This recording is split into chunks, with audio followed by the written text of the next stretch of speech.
জানিয়ে দেব সর্বশেষ আপডেট বাংলা সংবাদ। শুরুতেই শিরোনাম। 15 বছর পর ফাঁস হচ্ছে পিলখানা হত্যাকাণ্ডের আসল তদন্ত রিপোর্ট। যেভাবে ইনস্ট্রাকশন দিয়েছি সেভাবেই কাজ করো, হুঙ্কার দিয়েছিল হাসিনা। আইজিপি মামুন, আইনমন্ত্রী আনিসুল হক, পলক ও জিয়াউল আহসানকে গণভবনে টাকা বিলিয়ে আন্দোলনরত ছাত্রদের হত্যার নির্দেশ দিয়েছিল শেখ হাসিনা। গোপন তথ্য ফাঁস। হাসিনাকে গৃহবন্দী করেছে ভারত। সেনাবাহিনীর হাতেই কি আটক হবে দেশ পালাতক হাসিনা? বেরিয়ে আসলো চাঞ্চল্যকর তথ্য। 5ই মে শাপলা চত্বরে হাসিনার নির্দেশে যেভাবে গণহত্যা চালানো হয়েছিল, পদত্যাগ করে হাসিনা পালানোর পর বেরিয়ে আসলো আসল প্রতিবেদন। দর্শক, এতক্ষণ শুনছিলেন সংবাদ শিরোনাম, এবারে বিস্তারিত। একের পর এক বিপদ ঘিরে ধরেছে দেশ পালাতক স্বৈরাচারী নেত্রী শেখ হাসিনাকে। এবার পিলখানা হত্যাকাণ্ডের জন্য ফাঁসলেন চরমভাবে। পিলখানা হত্যাকাণ্ডের সঠিক রিপোর্ট দেয়া হলে সাবেক প্রধানমন্ত্রী শেখ হাসিনা রিপোর্টটি ছুঁড়ে ফেলে দেন। কি আবল তাবল রিপোর্ট! যেভাবে ইনস্ট্রাকশন দেওয়া হয়েছে সেভাবে কাজ করতে হবে। এরপর আবারও প্রধানমন্ত্রী ডাকেন বিডিআর বিদ্রোহের তদন্তের সমন্বয়কারী ক্যাপ্টেন অবসরপ্রাপ্ত ডক্টর খান রফিককে। বিস্তারিত প্রতিবেদন সহকর্মী জান্নাতের ডেস্ক রিপোর্টে।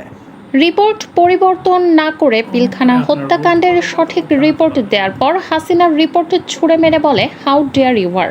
জবাবে তিনি বলেছিলেন, আমার ভাইয়ের রক্তের সঙ্গে বেইমানি করতে পারবো না। এরপর রফিককে পিলখানা থেকে তুলে নেওয়া হয়, 361 দিন ডিজিএফআইতে রাখা হয়। সেখান থেকেই আয়নাঘরের শুরু। 5 বছর অন্তরীণ থাকার পর ছাড়া পেলেও আর দেশে থাকতে পারেননি। বেসরকারি টেলিভিশনের একটি অনুষ্ঠানে মালয়েশিয়া থেকে যোগ দিয়ে এসব কথা বলেন ক্যাপ্টেন অবসরপ্রাপ্ত ডক্টর খান রফিক। এ সময় তিনি বলেন, আজিজ, মইনুল আকবর, জিয়াউল আহসান, এদের সবার হাতে সে সময়ে রক্তে রঞ্জিত। আর পুরো ঘটনার মাস্টার মাইন্ড ছিলেন তারিক আহমেদ সিদ্দিক।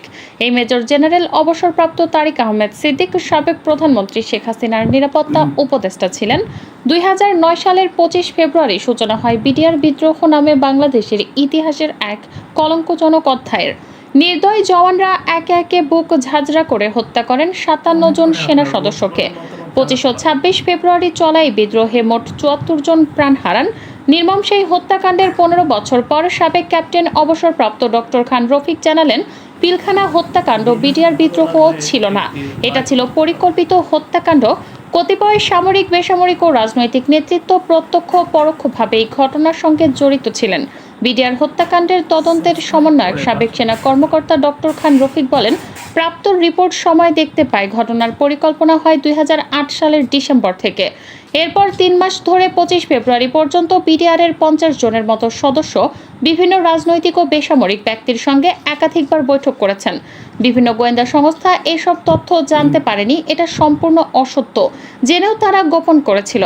আওয়ামী লীগের একজন সাবেক এমপি প্রতি শুক্রবার পিলখানা মসজিদে জুমা পড়তে যেতেন। নামাজের পর তিনি সেখানে 1 থেকে 1.5 ঘন্টা বিডিআর সৈনিকদের সঙ্গে মিটিং করতেন। পরে তার বাসায়ও একাধিক মিটিং হয়। সেসব মিটিংয়ে আওয়ামী লীগের আরেকজন সাবেক এমপি থাকতেন। মিটিংয়ে বিডিআর সৈনিকদের উদ্দেশ্যে সাবেক এক এমপি বলেছিলেন, বেশি মারার দরকার নেই, 2-3 জন অফিসার মেরে ফেললেই হয়, বাকিটা আমরা দেখব। এই 2 সাবেক এমপি হলেন ফজলে নূর তাপস ও জাহাঙ্গীর কবির নানক। ফ্যাসিস্ট স্বৈরাচার হাসিনার মুখোশ উন্মোচন। ঘুম থেকে উঠেই তিনি জায়নামাজ খুঁজতেন। দিনের শুরুটা করতেন নামাজ পড়ে। এমনকি 2009 সালে যখন সরকার প্রধান হিসেবে শপথ নেন তখন হাতে ছিল তসবিহ। অথচ তার বিরুদ্ধে অভিযোগ উঠেছে সবচেয়ে বেশি আলেমদের দমন নিপীড়নের।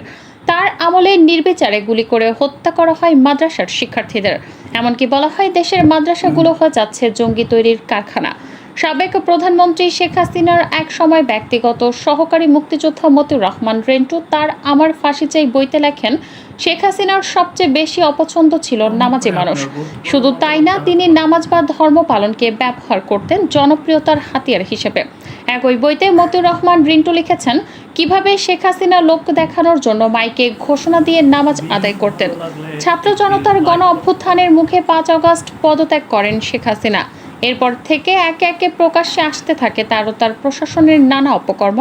এসব অপকর্মের মধ্যে ইসলাম বিদ্বেষী হওয়ারও বেশ কিছু অভিযোগ সামনে আসছে। যেমন কোটা সংস্কার আন্দোলনের সময় গ্রেপ্তার হওয়া 17 বছর বয়সী ফায়াজ এক বেসরকারি টিভিতে দেয়া সাক্ষাৎকারে বলেন, তাকে যখন রিমান্ডে নেওয়া হয় তখন ডিবি অফিসে জামাতের নামাজ হতো এবং সেই নামাজের সিসিটিভি ফুটেজ চেক করা হতো। যদি ফায়াজ নামাজ পড়তেন তাহলে তিনি শিবির কর্মী। ঢাকা বিশ্ববিদ্যালয়ের জহুরুল হক হলের এক শিক্ষার্থী বলেন, 6 মাস তিনি গোপনে গোসলখানায় শুধুমাত্র ফরজ নামাজটা আদায় করেছেন, কারণ ছাত্রলীগের কর্মীরা মসজিদের সামনে দাঁড়িয়ে থাকতো আর দেখতো হলে কে কে নামাজ পড়েছে। যে নামাজ পড়ছে তাকেই শিবির ট্যাগ দেওয়া হতো। এছাড়াও অধ্যাপক ওয়াহিদুজ্জামান বলেন, যারা পর্দা করে তাদের বিশ্ববিদ্যালয়ে না এসে বাসায় পড়াশোনা করা উচিত। 38তম বিসিএসে প্রথম হওয়ার পরেও বাদ দেওয়া হয় মারুফকে, কারণ তিনি ছিলেন একজন কোরআনের হাফেজ। আয়নাঘরে আটকে রাখা বন্দীদেরও ধর্ম পালনে দেওয়া হতো বাধা। আয়নাঘর থেকে বেঁচে ফেরা ব্যারিস্টার আরমান বলেন, আশেপাশের মসজিদ থেকে আজানের অল্প শব্দ পাওয়া যেত, কিন্তু আজানের সময় উচ্চস্বরে ছেড়ে দেওয়া হতো গান। মুক্তি পাওয়ার পর আরও এক বন্দী তানভীর মাহতাব বলেন, তিনি যখন বন্দী অবস্থায় রমজান মাসে একটি কোরআন চেয়েছিলেন, তখন তাকে কোরআন তো দেয়াই হয়নি, উল্টো বলা হয়েছিল কোরআন পড়ে কোনো লাভ নেই, আল্লাহ তাকে বাঁচাতে পারবে না। এছাড়াও আওয়ামী লীগ আমলে মামলা গোপন নির্যাতনের শিকার হন বহু আলেম ও ইসলামী বক্তা। চলন্ত ওয়াজ মাহফিলে স্থানীয় নেতারা অপমান করতেন বক্তাদের, অর্থাৎ যে কোনো ভক্ত যদি সরকার জুলুম নিয়ে কিছু বলতেন তাকে করা হতো অপমান, অপদস্থ। এমনকি কোটা আন্দোলনের শেষের দিকে ছাত্রদের পক্ষে দোয়া চাওয়ায় চাকরি হারান অনেক মসজিদের ইমাম। শেখ হাসিনা ক্ষমতাচ্যুত হওয়ার আগের দিনও গণভবনে ছিল কোটি কোটি টাকা। নির্ভরযোগ্য একাধিক সূত্র মানবজমিনকে এই তথ্য নিশ্চিত করেছে।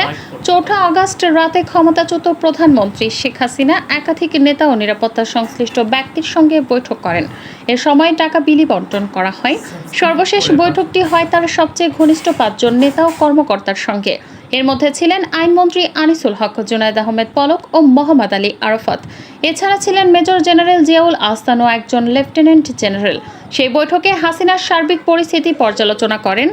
বলেন, আর অপেক্ষা নয়, আর আপোষ নয়, নির্বিচারে গুলি চালিয়ে পরিস্থিতি শান্ত করতে হবে। বৈঠকে যোগ দেন আইজিপি চৌধুরী আব্দুল্লাহ আল মামুন। মানবজমিন জানতে পেরেছে, বৈঠকে আইজিপি জানান, পুলিশের পক্ষে আর সম্ভব হচ্ছে না। একদিকে গুলির সংকট, অন্যদিকে জনউপস্থিতি প্রতিনিয়ত বাড়ছে, গুলি করেও থামানো যাচ্ছে না।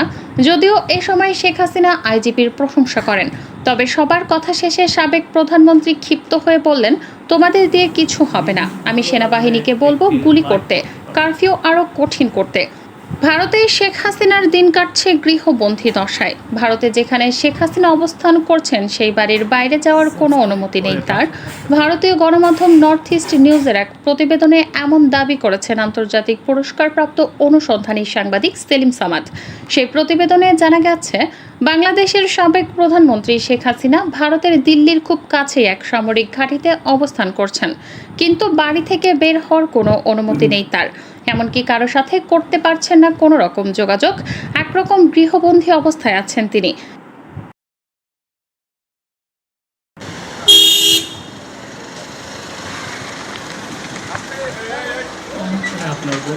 উনি অসুস্থ মানুষ, ঠিক আছে, ওনার একটা পায়ের সমস্যা, হাঁটতে পারে না, ওনাকে হুইল চেয়ারে করে নামানো হয়েছে, ঠিক আছে। প্রায় আইনের লোক প্রায় আসছিল 40 জন। একজন লোক প্রথম গেট দিয়ে ঢুকছে সিভিলে, হ্যাঁ, ঢোকার পরে আমাকে যে মেন গেট আছে সেখানে জিজ্ঞেস করলো, এটা কি সাহেবের বাসা কিনা। তখন উনি বললো যে হ্যাঁ, এটাই ওনার বাসা। তারপরে আপনার ওনার সাথে বলার সাথে অনেক সিভিল এবং ড্রেস পরা অনেক লোকজন মানে ঢুকে গেল। ঢোকার পরে আমরা ছিলাম এই মেন গেটে। তখন আমাদের সবাইকে বলছি যে তোমরা বসো। আমরা উঠে গেছিলাম, তখন বললো যে তুমি বসো এখানে। তারপরে আমাদের সবার ফোনটা নিয়ে গেলো আর কি। তো ফোনটা নিয়ে যাওয়ার পরে আমরা একটু হতভম্ব হয়ে গেলাম যে আমাদের ফোনটা কেন নিয়ে গেলো। তখন একজন আমাকে হাতে ধরে বললো, তুমি আমাদের সাথে চলো, তুমি যেহেতু লুঙ্গি পরা, তুমি অবশ্যই সব কিছু জানো। তখন আমি স্যারের বাসায় নিয়ে গেলাম এবং তারা বললো যে তুমি কলিং বেল চাপো। তখন আমি কলিং বেল চাপলাম 5-6 বার, কিন্তু কোনো সারা শব্দ পাওয়া যায় নাই। তখন তারা বললো আমরা দরজা ভেঙে ফেলবো। তখন আমি বললাম না, একটু ওয়েট করেন, আমি দেখছি। তারপর আমরা আবার জোরে থাপা দিলাম, মানে শব্দ করলাম। তারপর ভিতর থেকে শাহরিয়ার কবিরের ছেলে অর্পণ শাহরিয়ার সাহেব উনি এসে দরজা খুলে দিল এবং তাদেরকে সুন্দর করে ভিতরে আসতে বললো যে আপনারা বসেন। তখন তারা স্যারকে বললো যে স্যার কোথায়। তখন কিছুক্ষণের মধ্যে স্যারও চলে আসলো। বেশি পাকা টমেটো আর সিক্রেট রেসিপির কম্বিনেশনে তৈরি প্রাণ সসের বস। চলে আসার পরে ওরা বললো স্যার আপনাকে তো আমাদের সাথে যেতে হবে। তখন স্যার বললো কী জন্য? বললো যে আপনার বিরুদ্ধে অভিযোগ আছে, সেই অভিযোগের প্রেক্ষিতে আপনাকে আমরা নিয়ে যাব। তখন স্যার ঠিক আছে আমাকে নিয়ে যাও, যদি আমি অপরাধী হয়ে থাকি আমার নিয়ে যাবে। স্যার সেটা বললো আর কি। তারপরে আমি আসতে চেয়েছি কিন্তু আমাকে আসতে দেওয়া হয় নাই, বলছি তুমি থাকো, তোমাকে থাকতে হবে। তারপর আমি বেশ কিছুক্ষণ অপেক্ষা করেছিলাম। তো অপেক্ষা করার পরে এক পর্যায়ে তারা বলল, তারপরে আমাদের শাহরিয়ার সাহেবের যে অন্য আত্মীয় আছে অভি কবির, ওনার বাতিজা এবং অভি কবির আম্মু, ওনার ভাবি এবং তারা সকলে মোটামুটি গেছে। যাওয়ার পর ওদেরকে এক পর্যায়ে ঢুকতে দেওয়া হয়েছিল না। তখন আমি বললাম যে ওরা ওনার নিকট আত্মীয়, তখন তাদেরকে ঢুকতে দেওয়া হলো। ঢুকতে দেওয়ার পরে ওদেরও ফোন নিয়ে গেলো কেড়ে। তারপরে আপনার বললো যে আপনার যা কিছু আছে সব কিছু গুছায় নেন, আমরা আপনাকে নিয়ে যেতে আসছি। তখন স্যার বললো ঠিক আছে। উনি অসুস্থ মানুষ, ঠিক আছে, ওনার একটা পায়ের সমস্যা, হাঁটতে পারে না, ওনাকে হুইল চেয়ারে করে নামানো হয়েছে, ঠিক আছে। প্রায় আইনের লোক প্রায় আসছিল 40 জন, ঠিক আছে, ওরকম হবে আনুমানিক 5-4টা গাড়ি আসছিল। তো আসার পরে ওনাকে ধরে নিয়ে যাওয়া হয়েছে। তো এখন আইনের দৃষ্টিতে যদি উনি অপরাধী হয়ে থাকে তাহলে ওনার শাস্তি হবে, এটা সবাই জানে, ঠিক আছে। সেটাই, হ্যাঁ, সেটা আইনের বিষয়, আদালতের বিষয়, কি হয় না হয়। আশা করি ভিডিওটা আপনাদের ভালো লেগেছে। ভিডিওটা ভালো লাগলে লাইক, শেয়ার, কমেন্ট করুন, সাবস্ক্রাইব করে পাশে থাকুন। আজ এই পর্যন্ত, দেখা হবে, কথা হবে অন্য কোনো ভিডিওতে। সে পর্যন্ত সকালের সুস্থতা কামনা করে আজ বিদায় নিলাম। আল্লাহ হাফেজ।